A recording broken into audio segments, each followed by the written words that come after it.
Hey guys, what's up? This is Mel, and I'm back to talk about Arrow episode 510, titled Who Are You?, which premiered Wednesday, January 25th, 2017 on the CW. Now, guys, huge spoiler alert. So I'm really trying not to summarize the episode like I've done in my previous videos. So, huge spoiler alert. I hope you have watched the episode before you're checking out my video to see what I picked up on it. Also, quick reminders as well are on the screen, as I mentioned in previous videos before, and as well as a quick reminder that I haven't read any of the comic books. So whatever I pick up is solely off of what I see on the screen. So with that said, guys, let's start with the 10-minute clock. And let's begin with tidbits or stuff you should have picked up or what you could have picked up in this episode. I still need a title for it. So anyways, timeline-wise, this episode picks off immediately up where 509 left off, which is Oliver finding Laurel in the Arrow Cave. Huge episode reminder is the fact that we get Black Siren, aka Earth 2 Laurel Lance. That's right, it's not actually our Laurel, though she did play it convincing for few moments as to explain why she was back. So anyways, in regards to the episode breakdown for this one, I picked out 3 different storylines. The first one being the Black Siren impersonating Laurel, as she's also working for Prometheus. Prometheus broke her out of the pipeline back in Central City, and he brought her back to impersonate the deceased Laurel. Because of this, we get tension between Oliver and Felicity on their views on how to handle Black Siren differ. Oliver wants to kind of save her. Felicity wants revenge and kind of get her out of the picture type of thing. So there is that. Second storyline has Adrian Chase delaying Diggle's transfer into the custody of General Walker, who is framing Diggle and trying to kind of kill him off to tie up loose ends. We also find out that General Walker's boss is the President of the United States, so he's pretty high up in the chain of command, which kind of makes it more difficult to defend Diggle. Third storyline, though, was Curtis dealing with the fact that his husband Paul left him. He's struggling with that fact and how, like, all the failures he's done because of this, and because of this, Renee catches on to the fact that there's something off with Curtis, eventually finding out that Paul had left Curtis. So that's a little side storyline going on there, as it kind of ties in also with the Black Siren storyline, since the two of them are a part of that one. Based off the flashbacks, though, we get Oliver being tortured before he's rescued by another archer by the name of Talia. So that's interesting, as well as the last moments of the episode showed a woman in a bar getting into a fight, which ends in a high-volume shriek. Very similar to Canary Cry, but there is that. I do have a question about her, but I'll get back to that later on. But based off, we do learn a bit about Earth 2 details, and that is the fact that Laurel and Oliver of Earth 2 were together before Oliver's death 10 years ago. So that's assuming he went on the gambit, and that's how he died. After that, Laurel left Starling City. It's still named Starling City in Earth 2. She left for Central City for a fresh start, and it was there where she was affected by the particle accelerator that gave her the sonic screech scream. Don't know what she was doing at the time to get her that particular power, but that's what she has. Ever since then, she's been making bad decisions ever since. And Oliver made the comment on the fact that Black Siren has lost her family. Don't know if that's a fact or if he's generalizing that she lost Oliver, all that. So those are a few things you would have learned from the Black Siren storyline involving Oliver. Now, most shocking moment of the episode, I have to say that Prometheus being immune to the drug that Oliver injected him with. During the confrontation, there was a fight between Oliver and Prometheus. Oliver managed to shoot him up with a drug that was supposed to slow Prometheus down, but it didn't really do that, and he commented on the fact that he grew a tolerance for it. So that kind of gives you the impression of just what kind of a person he is to make himself tolerant to some sedative drugs or to some slow enhancer type drugs, or slow dehancers, I guess I don't know what they're called, but that's a little scary too. But moving on, top 3 favorite moments. My first favorite has to be Oliver and Felicity. Despite all the ups and downs between the two of them, it was just great to see them get really passionately at each other's throats again. Also, we see Oliver and Felicity very concerned for each other's well-beings when in a fight. We see them contradicting views in regards to how to deal with Black Siren. Felicity saying that Oliver has blinders when it comes to the lances, so with Laurel, there's no exception there. And at least Oliver acknowledges the fact that Felicity knows him like no one else. So it was just great to see the two of them try to work things out, you definitely bring up the history between them in a sense, and just the way that they maneuver and how they approach the situation. Like Felicity knowing that no matter what, when Laurel's involved, Oliver's going to try to do everything no matter what the actual situation is, type thing. So it's just great to see the two of them working together on this front. And it was also fun when Renee keeps referring to them as mom and dad. So that was always fun there. One of my favorites, or I guess it's a continuing favorite, since it wasn't just one Oliver Felicity moment. They had a few of them in this episode that I liked.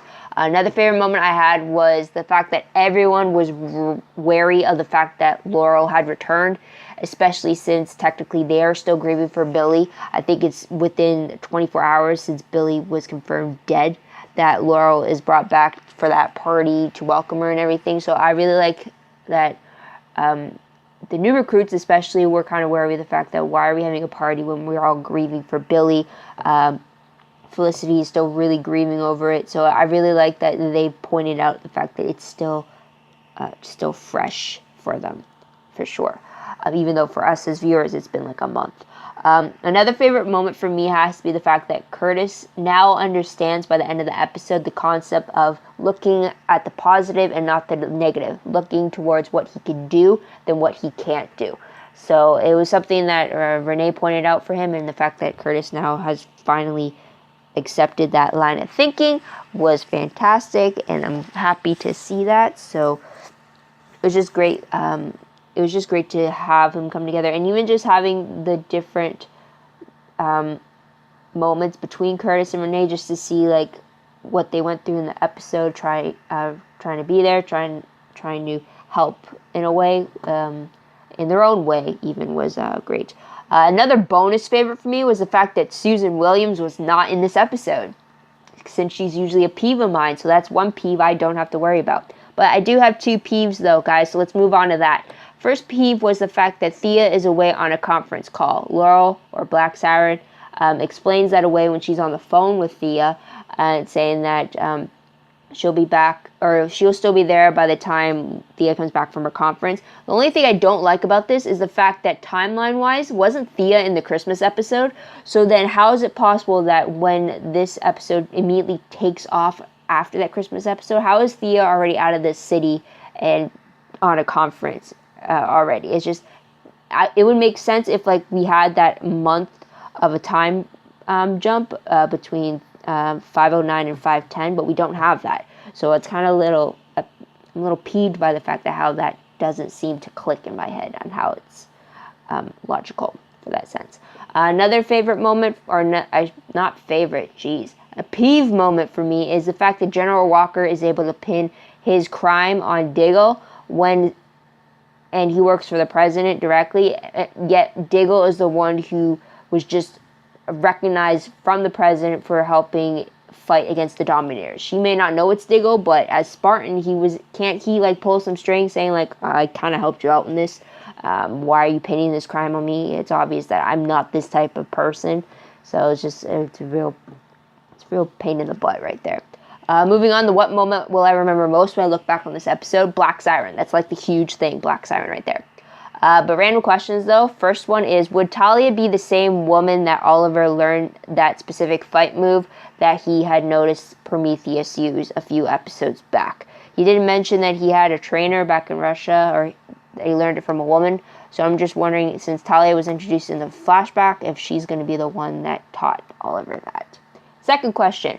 Who else is Prometheus going to dig up from Oliver's past? Is Roy Harper going to be the next one on the list? Is it going to be someone else that I've seemed to have forgotten? Because anyone else who's left has been killed off in some sense. So there's that. So moving on to predictions very quickly. Based off the promo for 5/11, it looks like Oliver searches for the next Black Canary. He wants to uphold the promise he made to Laurel about continuing her legacy. And then it looks like the woman from the bar fight at the end of the episode has the supersonic shriek, and she's being sought out by the Arrow team. Based off the synopsis, though, it reads that in his quest to take down Kovar, Oliver gets help from a surprising source, Talia al Ghul. However, when she reveals what she wants from him in exchange, Oliver isn't sure he could accept her offer or accept her help. Felicity attempts to hack the NSA to help free Diggle, but when her online efforts are flagged, she faces off against an unknown adversary. Meanwhile, Curtis tells the team about a female vigilante, Tina Boland, he uncovered online, who has been wreaking havoc all over the country. All right, so with that said, though, I guess my question's answered right there. There's the timer. We just met two separate women in this episode, Talia, and then apparently this Tina Boland, if she's the lady shrieking in the bar.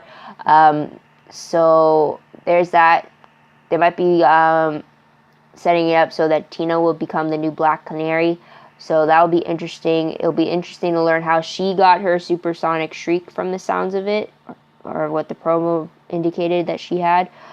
So we'll have to see about that. Also, with Felicity's unknown adversary, is it possible that it's her father again? Because I think he's still alive and at large at the moment. So that's possible too. But aside from any predictions from all of that stuff, it was announced during the winter hiatus that Arrow was renewed for season 6. That was released January 8th, 2017. So that's going to be very interesting to see, considering the flashbacks are supposed to line up to the pilot at the end of this season. So it'll be interesting to see where they take that aspect of the show in season 6. But we'll have to wait and see for that. Any predictions in the future? I still think that Adrian Chase is the named vigilante who is still at large. I still think Susan Williams is going to betray Oliver, especially when she digs deeper into why he's connected to Russia and the Bratva. I really think she's going to betray him. How far down the line is up in the air. She either finds all this information and then struggles with whether she should expose it because of the reporter in her, or if she should just bury it because she's in a relationship with Oliver. But that's still my prediction with her, and that's why I don't like her, and I'm still not going to like her. But what do you guys think of the episode? What do you guys like about it? What do you think is going to happen next? Let me know in the comments down below. I love to hear your own thoughts, theories, predictions, all that good stuff. Especially if you haven't read the comic books like me, it'll be interesting to see what you guys picked up. But if you did read the comic books and there's something that you could help steer me in the right direction, I'm open to it as well in the comments. Also, don't forget to like this video, subscribe to my channel, check out my other videos if you haven't done so already. If you want, check out my Tumblr page. The link for that is down below. I read blog promos, web clips, quotes, gifs, synopses, news, all that good stuff about all the TV shows I'm interested in. Arrow has its own page, so check it out there. Follow me there. Also, my WordPress is attached to that account as well as to this YouTube channel. So go follow me there. Check out my stuff there. Everything's linked back to my WordPress. It's easy customization over there. So go check that out if you want. But aside from that, though, guys, this is Mel. Thank you all for tuning in. Hope you come back next week to see what I have to say about the next episode. But until then, guys, bye for now.